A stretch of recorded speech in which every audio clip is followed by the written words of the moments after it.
This is the Seven Figure Standard Podcast, hosted by Arash Vasugi and Mikey Stiller, with mindset and strategies to help you break through and create personal freedom. Hello, everyone, and welcome back to the Seven Figure Standard Podcast. I'm Mikey Stiller, joined by my co-host, Arash Vasugi, and we're thrilled to be back with you for another episode. Today is going to be a good one. We are going to talk about creating a wealth consciousness, and maybe you've heard this before. Creating a wealth consciousness, getting into the environment of wealth, and you may be thinking, do I automatically have a poverty consciousness? So we're going to uncover all of that and more in today's episode. Arash, how are you doing? I'm great, Mikey. How are you? I'm doing great as well. And first off, before we get into too many specifics of the how, what does it mean to create a wealth consciousness, or what is a wealth consciousness? Well, we got to understand what consciousness is first. It's thinking and feeling from whatever state. So when you're talking about a wealth consciousness, you think and feel from the state of wealth. And wealth is initiated first, right away. It's initiated by feeling good. And in order to create, let's say somebody has a poverty consciousness. They're always in lack and limitation. They're just getting by and they're having the hardest time getting out of it. Well, in order to create that wealth consciousness, we have to first heal their money wounds or heal their wounds around wealth in different areas, because wealth is a spectrum of all areas of our life. So in terms of prosperity, most people, when they think wealth, they think financial security. They think their income. So if we attack that right away, first thing we have to do is we have to heal our money wounds. We have to be aware of what they are. Like, why am I in lack? Why am I constantly focused on it?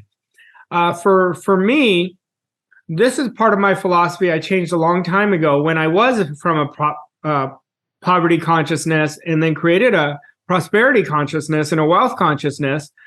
I had to first heal my money wounds. And if we understand how much potential we have inside of us, like we have greatness inside of us, we have infinite. Like if you look at the greatest achievers in the history of our time, they don't have anything that we don't have.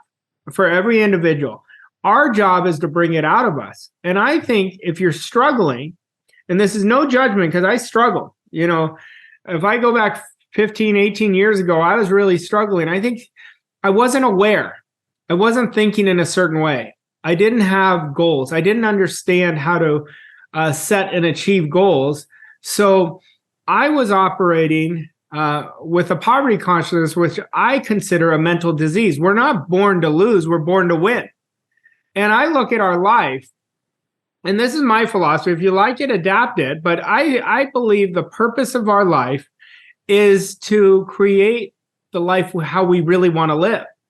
And the reason the masses are just getting by is because they're not intentional in creating that life. See, anybody can be wealthy. Earning money is a game. Like anybody from a prosperity standpoint, it doesn't take a lot of time to go from a poverty to a prosperity consciousness.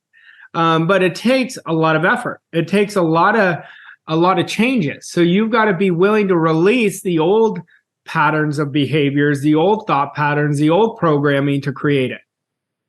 All right, Raj. So I'm assuming because there are billions of unique individuals that your level of either poverty or wealth consciousness is also unique. So it's not like, oh, you have a poverty consciousness, oh, you have a wealth consciousness, but you're on a spectrum, right? So you can always have a more poverty consciousness, like a worse consciousness, or you can always have a better consciousness. Like even once you go to like where you're at with a wealth consciousness, you could even get a greater wealth consciousness. Is that right? Yeah, but the wealth consciousness is very simple. A wealthy consciousness never thinks in lack and limitation. They don't procrastinate. They don't hesitate. Like if you look at it, they loathe people complaining. These are attributes of a wealthy consciousness. A poverty consciousness is always making excuses, always focusing. All their energy and attention is on how much something costs, what the gas prices are. So you'll know when somebody's in a poverty consciousness where they're holding on to their money so tightly. The wealth consciousness is all about creation. That's all they think about is creating. How do they create? And that's all they're doing because they understand they're creators and everything is coming from them, not to them. So they're very different ends of the spectrum. It's much more effortless. It's they're in flow. They're thinking of how they can. So you want to understand you're not in a wealth consciousness if you're ever in lack and limitation. So if you want to create a wealth consciousness, you have to think, feel, and act like you're wealthy. And let's say somebody wants to build it. And I'll give you some tricks right now that you could do. And number one is create a statement and burn it in your mind. For example, I'm so happy and grateful now that I am wealthy. Every cell of my being emanates wealth. I earn money from expected and unexpected sources in all areas of my life let me give you a good one. All areas of my life are prosperous. And everything I do, I touch the spirit of opulence. I am the spirit of opulence. So you start doing that and you record it. And you literally listen to it 10 times a day because we got to make it the new program. And if you'll do that, you're going to change your ideas around it.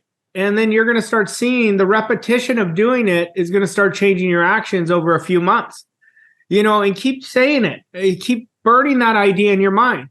Then idea number 2 for you is spend $10,000 a day in your mind. You see a nice car drive by, say, I can pay for that. As soon as you get a bill, write a check. Even if you don't mail it, say, I'm so grateful for this bill because I can pay for it. So you're shifting your consciousness with these little tweaks, and they make a big difference.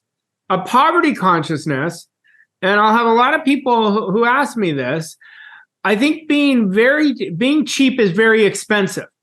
And you want to burn that idea in your mind. Being cheap is very expensive because when we're trying to cut corners, it ends up we pay more in the long run. We pay much more in the long run. So let's say somebody doesn't want to pay a couple extra $100 on a flight. I'm just making it up. Okay. Yet they'll go for the cheapest flight, yet they'll be in the airport all day long because they have different stops. How much is that costing themselves? Like, think about how much it costs yourself when you're cutting corners. There's no such thing as cutting corners to success. You have to do the work. You have to think, feel, and act like the person you want to be.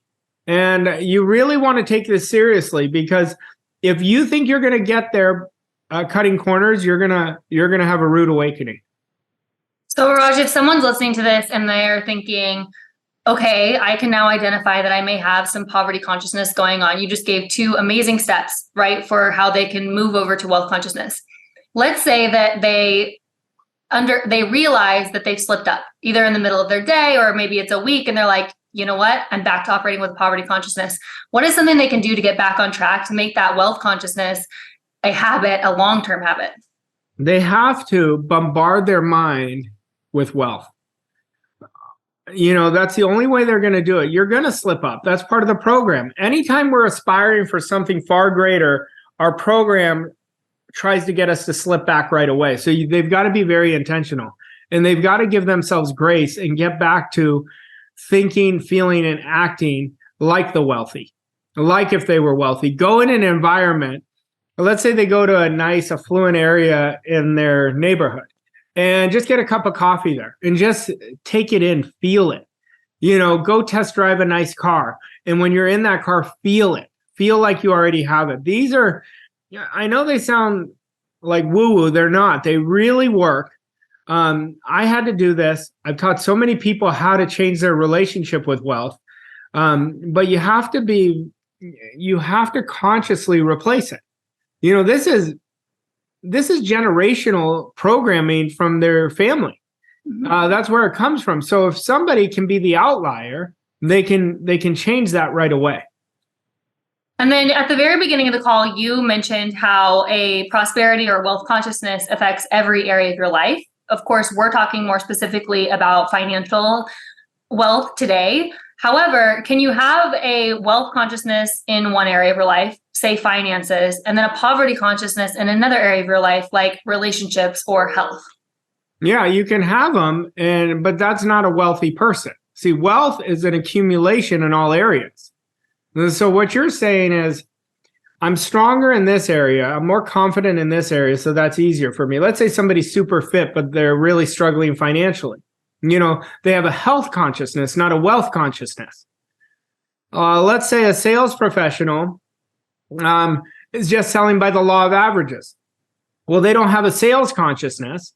They're just having the number of calls, then one's going to finally hit. So the elite are thinking, feeling, and acting from that consciousness of what they want.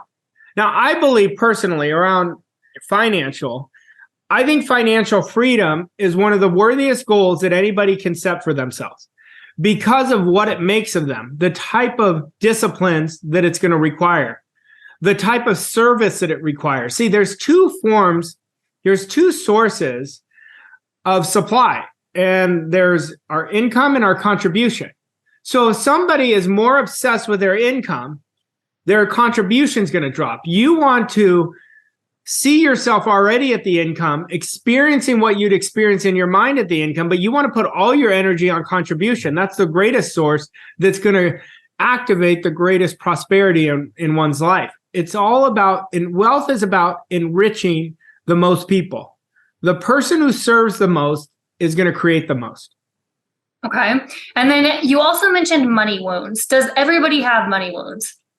I think at times, at one time or another, I don't know anybody that didn't, so I mean, I don't think that's a negative thing. I think it's more of an awareness to really look at it and say, oh, this is my money wound that came down generationally. This is the one that really got me stuck, right? This is the money wound that I have to take care of. So you have to look at money as just a game. Money's just energy.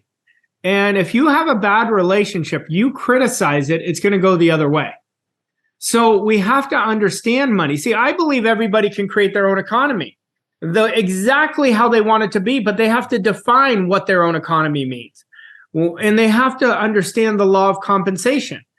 We were just talking about enriching others, but the law of compensation states we get paid in direct proportion of the service we render, our ability to render that service, and the need for it. We have to master our ability. Anybody can be a master at any skill if they put those 10,000 hours in. But it's not just putting them in, it's putting them in with an attitude of getting better. Like they're monomaniacally focused on really locking in and getting better and better at what they're doing.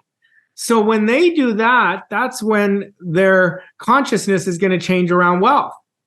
Focus on how significantly you can be of service, and success will take care of itself and wealth will take care of itself.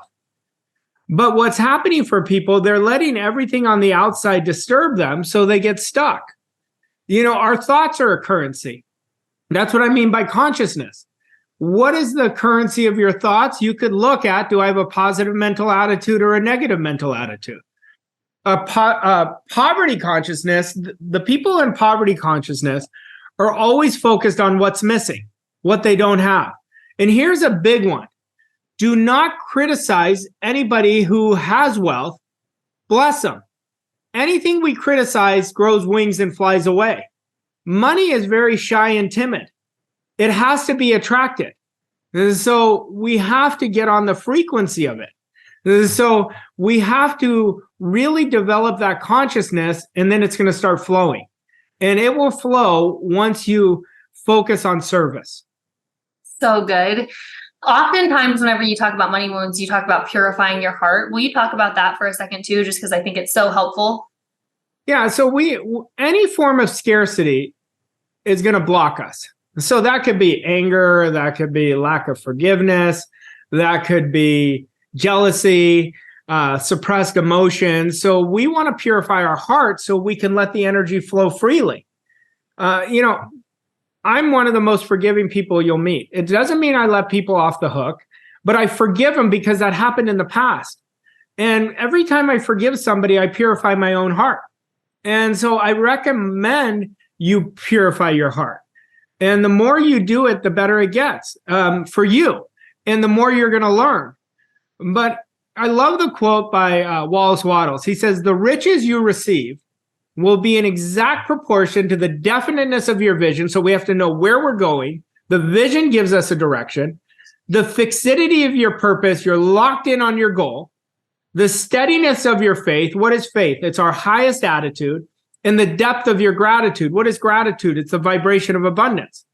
There's nothing, if somebody just rewinded and became that quote by Wattles, they're going to change their consciousness around wealth. But we also have to understand money is an attitude. And you can ask yourself, are my actions, I want everybody to think about what their financial goal is right now. And then ask yourself, are my actions and behaviors congruent with the person I want to become? And once you start asking yourself and understanding, like everything, it's an attitude, what is my relationship with wealth? Do I feel that I deserve it? Because you have to deserve it. If you don't deserve it, you're not going to get it. And then are my actions and behaviors congruent with a state of abundance? See, your beliefs about wealth have to be congruent with the direction you're going. And when you do that, you're going to get to where you want to go. This is so good. Raj, you gave 2 action steps already throughout this call. Is there another action step that you'd like to end with, or do you want to reiterate those 2? Just understand your wealth reflects your identity. So if you want to change it, you can easily change it, but you have to make it part of your self-image that I am wealthy. And I want you to feel wealthy. See, a lot of people, it takes great courage to create financial freedom. And you have to bet on yourself. You got to get out of your comfort zone. You have to do what's uncomfortable. See, a lot of people are chasing wealth. They're chasing money in the way we're speaking about it today. And we never chase it. Anything we chase owns us. Anything we seek is seeking us. So if we're chasing money, then we're going to always be in the need state. So we have to understand that. We want to understand that it's a game. And I want everybody to focus on the journey of becoming the best version of yourself, because money is a great servant, but a horrible master. I want you to burn that idea in your mind. It's a great servant. Money is here to serve you when you understand it. And the money you want or the wealth you want is on a frequency, but it becomes a horrible master when it owns people. People think, oh, I have money, so I'm better than other people. It's not true. And you can't talk about wealth without circulation. It's like our blood in our body, right? If my blood stops circulating, I'm not going to be here very long.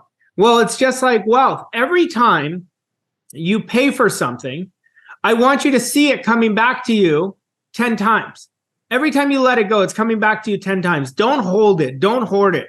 Circulate it. And another good relationship you could do, something very simple, is get it. And this is for the people who really are struggling. Even the people who aren't. The people who aren't, you will go look at them and they always have hundreds of dollars in their wallets.